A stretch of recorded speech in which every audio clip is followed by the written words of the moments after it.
Nightcast. Stephen Lloyd Gilbreth brings you the current news from the world today and how it relates to Bible prophecy. Understanding the end-time events leading to the peaceful world tomorrow. Ladies and gentlemen, Stephen Lloyd Gilbreth. Greetings, friends, and welcome to this November 25th, 2013 edition of Nightcast. Tonight in the news, we're going to open with stories that relate to the red horse, the horse of war and rumors of war.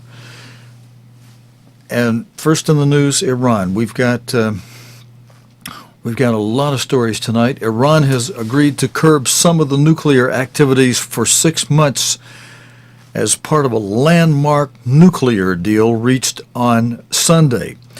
But while the deal has been cautiously welcomed in Washington and Tehran, other nations have expressed skepticism. So, is the agreement a turning point for Iran's relationship with the West and its neighbors, or will the bumpy road ahead prove too difficult for negotiators to navigate? Jeremy Brown reports. Welcome demonstrations at Tehran's international airport are never spontaneous. But Iranian reformists want to believe the homecoming negotiators' message that they extracted a deal that preserves Iran's national dignity, leaves it less isolated, and takes the pressure off their pockets. Most sanctions imposed against Iran were hitting the economy. What Mr. Zarif did leads to the release of some Iranian assets. I think everything is going to get better. Javad Zarif, Iran's foreign minister, is using caution to sell the deal he made in Geneva. On Iranian TV, he used the same word as his Western counterparts about the Geneva commitments: reversible. In the US, President Obama is also sounding cautious, but there's a tantalizing chance that an agreement on Iran's nuclear program could become something much bigger. Friends, before, and we'll go back to this video clip, but before President Obama speaks, let's pick up on that point about the, Jeremy Bowen here is making a contrast between the Iranian foreign minister and the President of the United States, between Iran's and the United States caution. The caution on the part of Iran, if you read between the lines or just, accept the obvious with good horse sense. And more than that, I say that based on the fact that you're watching world news every day. Now, if you saw the reports yesterday where the Iranian foreign minister was basically saying that we'll do future negotiation from an equal footing standpoint, and other comments where he said this deal recognizes Iran's right to nuclear development. Excuse me? Iran's take on this is very different than the other nations, the way the other nations are taking it for the most part. Now, Israel, Prime Minister Netanyahu, if you watched last night, you heard him say that the agreement with Iran is a mistake. You also heard from last Thursday night, and I repeated part of that commentary by the former United States Secretary of State George P. Shultz, and I think I might have said his name incorrectly last night. It's George P. Schwartz, not John Schwartz, but Schultz. But former Secretary of State George P. Schultz said that, based on his experience, long experience dealing with Iran, and he's now an elder statesman, he says the Iranians are a people that, as far as the government goes, cannot be trusted. They'll smile at you, they'll encourage you on, and they'll cut your throat, he said. Now, if you want to see that, you can either go to last night's archive or you can go to Thursday night's archive. Last night, I just played that little bit of the clip for you. Thursday night, I played a full commentary by former United States Secretary of State George P. Shultz related to the Iranians.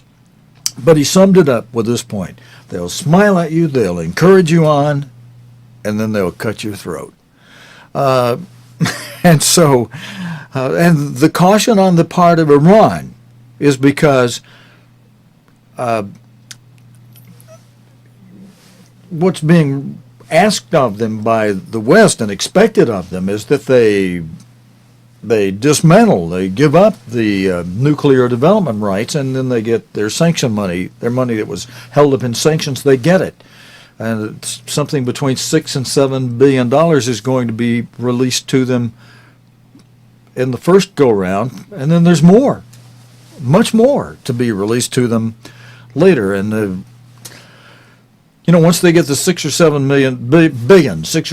billion in the bank, of course they're going to be smiling all the way to the bank. They said we didn't make any real deal to give up anything with the West at all, really. We just said we'll talk about it some more. You take these sanctions off. And naively, the United States and the others, are doing that and think they have some kind of really super-duper deal.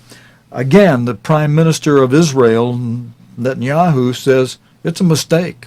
And so the caution on the part of the United States is simply that don't get your hopes up too high. We don't really have a deal with them. We just have something that looks like a deal. We have the first step, toward negotiating, and we're going to let them have their money. And then,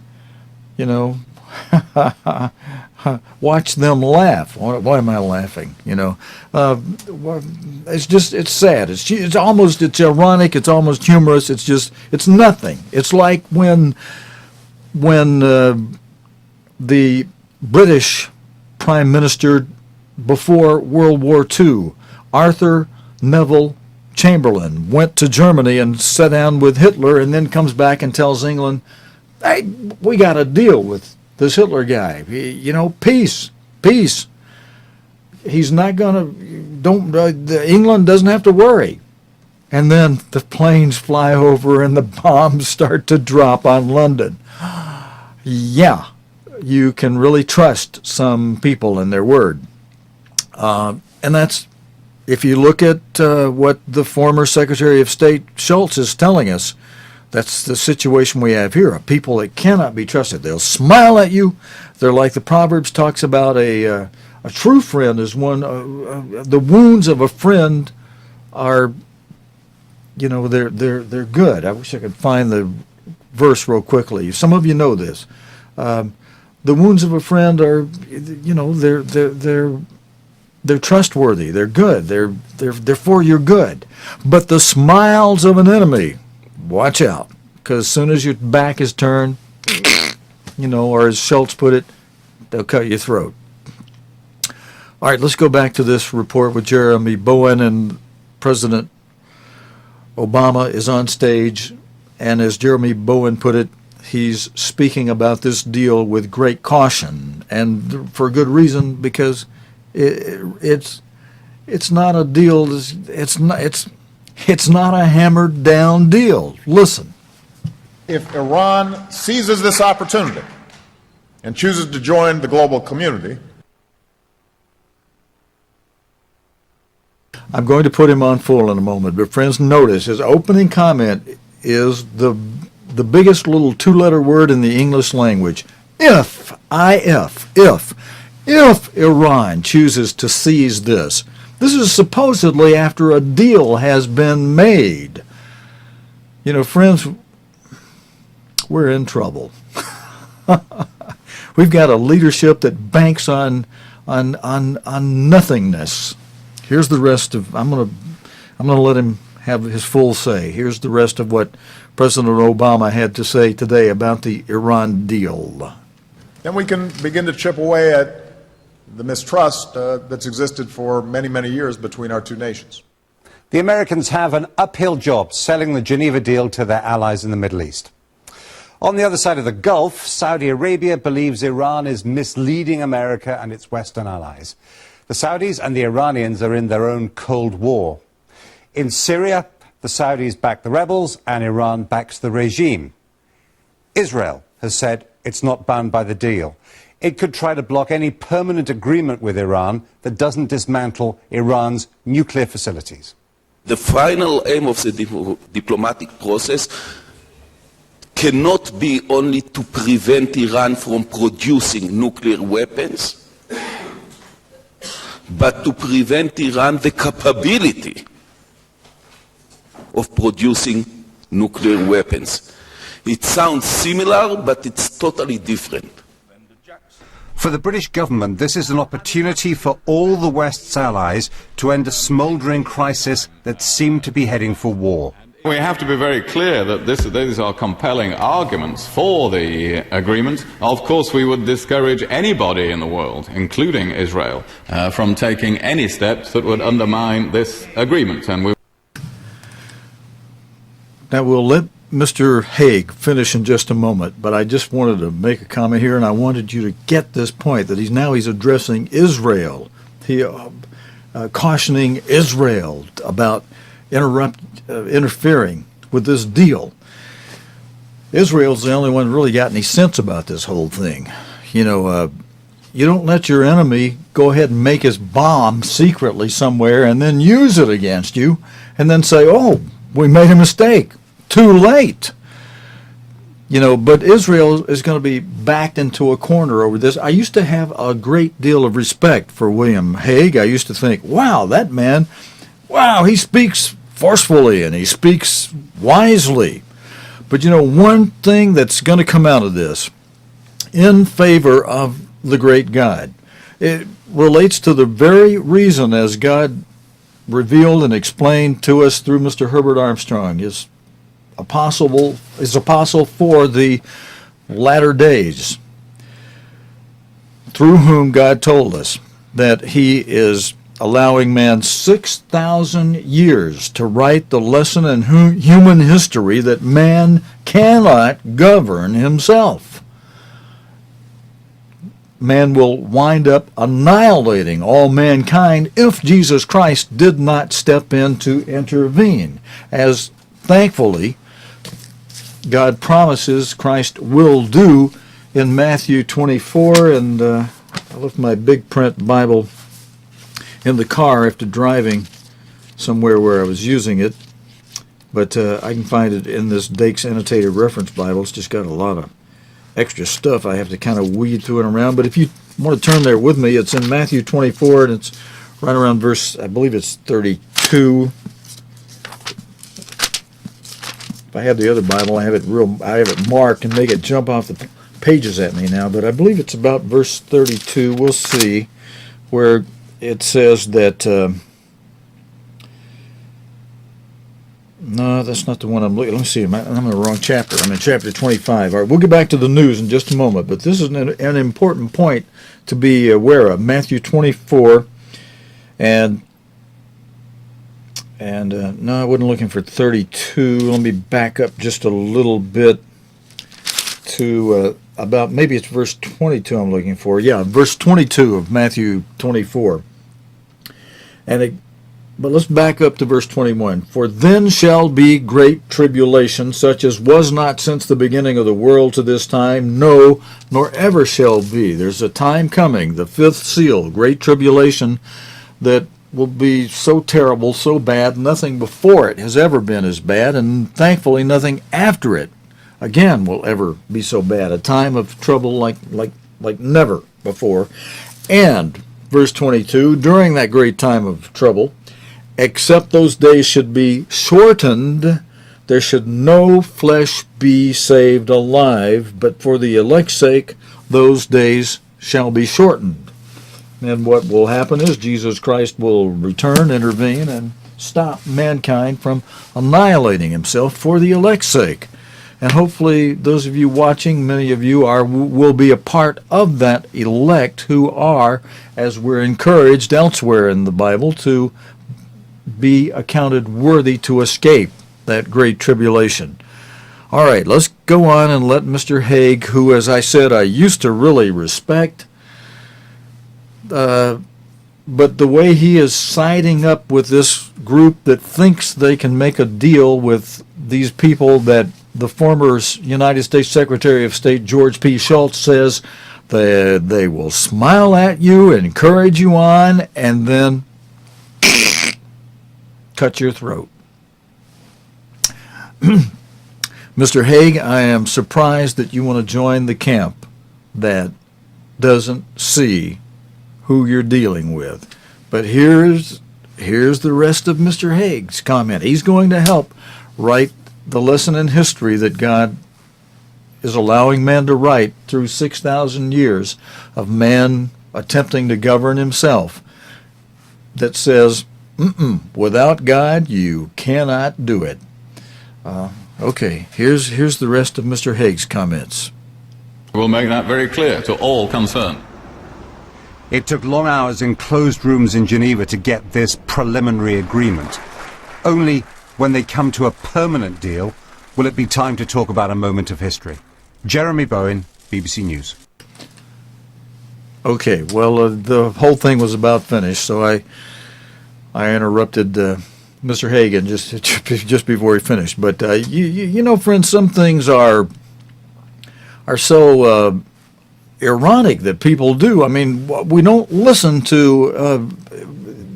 George P. Shultz is now a much elder statesman than any of these people in government positions, whether in the U.S. or in the U.K. or in the EU, in any part of the EU or wherever. But I hope you heard in this report earlier where Saudi Arabia and other Arab neighbors, they're in a cold war with Iran, and they know Iran, and they know, like former U.S. Secretary of State George P. Shultz says, they're not a government or to be trusted. They smile at you, encourage you on, and then cut your throat. But let's see what the local people in Iran think about this. Our next video from the BBC tells what the local people have to say on this.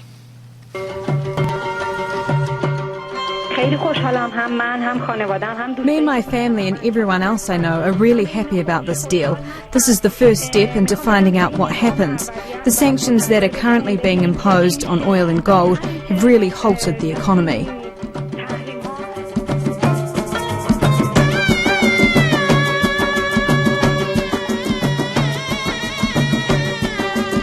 The bigger benefit would be peace, and the message of peace which was delivered. Economy is also important, and I believe that we will have progress on every field. Although it might not have an immediate effect, but at least it brings hope to Iranian hearts.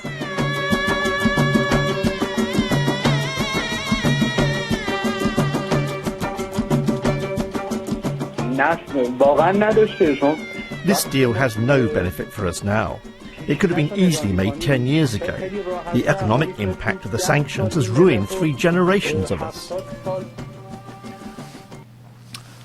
Well, that was an interesting closing point on that. Okay, well, all right, I've made my speech on that. Let's go on. We just have a few minutes to go and a number of stories to cover. Protests are continuing in the Ukraine capital, Kiev. We played you video on the protest in last night's news. This protest is over the government's decision not to sign a major trade and association deal with the EU. We saw hundreds of thousands of people in the street last night. Thousands of protesters gathered on European Square again today after a huge rally from yesterday, the biggest one since the 2004 Orange Revolution. The BBC, in this video, I've got 2 on this.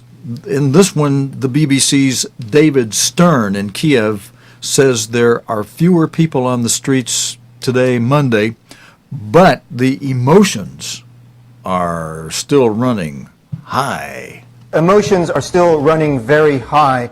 Far fewer people on the street right now. It's Monday, a work day. There are a few thousand gathered on two of the main squares in the center of Kiev and also near government buildings. Also, as you heard, there were clashes where police used tear gas. These seem to be isolated, but it shows that the tensions are indeed high. And there are protesters who are spending the night on the square, which is an echo of the Orange Revolution 9 years ago when protesters occupied for weeks the center of Kiev. But of course, this is a step down from yesterday when we saw maybe 100,000 people gather in the streets. That was the largest protest since President Viktor Yanukovych became president 3 years ago, and possibly the largest protest since the Orange Revolution. And can you just describe, why people are so angry about this? So obviously, there's the pull towards the EU and the pull towards Russia. Well, the people who are demonstrating obviously are for the EU agreement. There are others who are either against the agreement or for pulling closer to Russia. They're focused mostly in the eastern part of the country. But those who showed up yesterday, and their numbers are considerable as we saw, feel betrayal because they said President Yanukovych had promised that they were going to sign this free trade and political agreement with the EU in Vilnius, Lithuania at the end of the week, and then at the last minute changed his mind. And they felt betrayed, they told me. And friends, now here is Daniel Sanford's report from Kiev.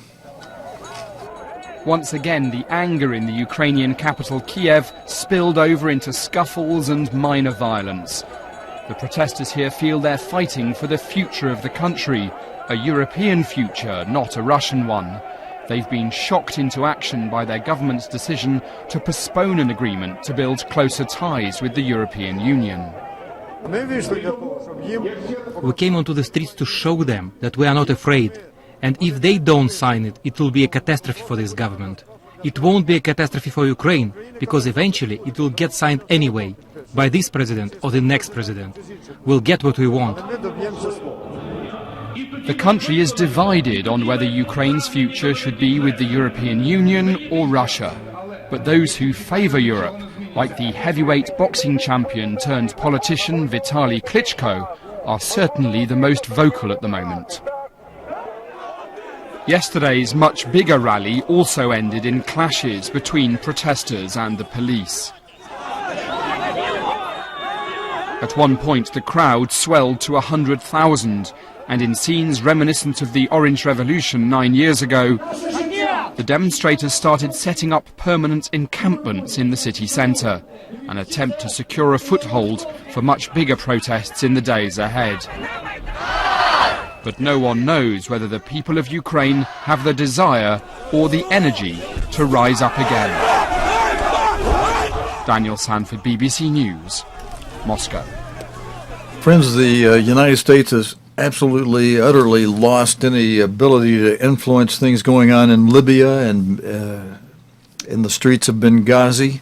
After hours of heavy fighting between military and Islamist fighters, although some calm has presently returned to the streets of Benghazi in Libya, at least 9 people were killed in the clashes. Security forces said the unrest started when a civilian was attacked at a checkpoint manned by a Salafist group, Ansar al-Sharia. Reina Jawed reports from Tripoli. Libyans are counting the number of dead and wounded in this hospital's wards after the latest clashes to hit the eastern city of Benghazi. The street battle between a special forces unit from the army and the Salafist Ansar al-Sharia militia raged for hours. A group from Ansar al-Sharia fired on a patrol belonging to the Thunderbolt Brigade at one of the intersections. We, the 1st Division, then arrived from another location, and we found them hiding in a residential home wearing military uniforms. The neighbours then left, and there were people who were killed and others wounded, including a young girl. Benghazi is the birthplace of the revolution that toppled Colonel Gaddafi from power in 2011. It has seen a rise in ideologically driven militias since the uprising. it has also witnessed a countless number of bombings and assassinations that targeted the police and army.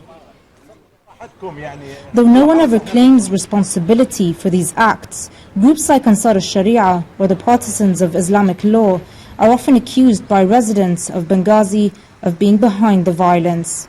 Today, civilians attacked one of Ansar al-Sharia's headquarters and set it ablaze. There's been growing public demonstrations across Libya against militias in the country. Now, the fighting we saw earlier today in Benghazi between the Salafist group Ansar al-Sharia and the army raises a question. How far are official forces willing to go in facing groups like this? Many people have been wondering whether the army is capable and willing in facing off with militias here. The latest events perhaps shows that they just might be. Only last week, in the Libyan capital, there were more clashes. One militia killed and injured scores of people. 2 weeks ago, an inter-militia fight that used heavy military arms broke out in central Tripoli. Officials in Tripoli condemned the latest clashes and said that the most recent incidents show the urgent need to implement a law calling on all illegally armed groups to disband. They say the army's forces would continue to carry out their legal duties.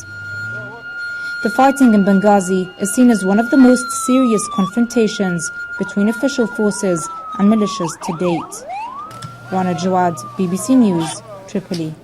Friends, another place where the United States has utterly lost influence and could have and had an opportunity to grab the reins with it right after the chemical attacks in Syria. But James Reynolds in this next report will discuss the Geneva talks set for January 22nd, when Syria's government and opposition will for the first time attend a peace talk. And that'll, again, be in Geneva on January the 22nd. In this video, UN Secretary General Ban Ki-moon you'll see him saying it'll be unforgivable not to seize this opportunity to bring an end to the suffering and destruction. I think it may go ahead. Whether or not it makes any difference, I think, is the real question. We wait to find out further details about who's coming. We may find out in the next few hours, because the UN's special representative for the Syria conflict, Lakhdar Brahimi, has been holding talks with senior Russian and American officials right here in Geneva in the UN building, and they're going to be speaking a little later today. Once we get an idea of who's coming, particularly from the Syrian government and from the fractured Syrian opposition, we may be able to make a better bet as to the likelihood of success of the summit. But bear in mind one key point. The aim of the summit is a transition, in other words, a handing over of power. But the Syrian government may feel that there is no point whatsoever in handing over power when it has been able to make military advances in recent months. Okay, well, friends, can you expect a peace settlement regarding Syria on January 22nd? Doesn't sound too likely from the way the reports are currently going. I'm going to skip the next report and go on to, in closing, to we showed you video last night about the Indonesian volcano, Mount Sinabung. It's now at its highest alert level, and many people have evacuated their homes. We have just a minute to show you this. A column of ash reaching 1.5 kilometers into the air. The Mount Sinabung volcano has been showing signs of activity since September, after being dormant for 3 years. Following a series of eruptions at the weekend, the authorities raised the alert status to the highest level for volcanic activity. And we're out of time there. We will be keeping our eye on that for you. That's part of a long chain of many seismic conditions and activities that have been happening on an increasing basis since last summer, telling us the fig tree is getting ripe. Friends, I hope you are keeping your house in good order, and you're watching and praying, and that you may be accounted worthy to escape when that moment in history comes. Keep watching World News. God willing, and the creek don't rise. We'll be back with our report again tomorrow night with another half hour of the current day's news related to the Bible and prophecy here on Nightcast. Until next time, your host, Stephen Lloyd Gilbreth, saying, so long, friends. You have been watching Nightcast with Stephen Lloyd Gilbreth. Nightcast can be seen Sunday through Thursday nights here on COGTV.org. Tonight's program is also available anytime on demand in the COGTV.org video archive.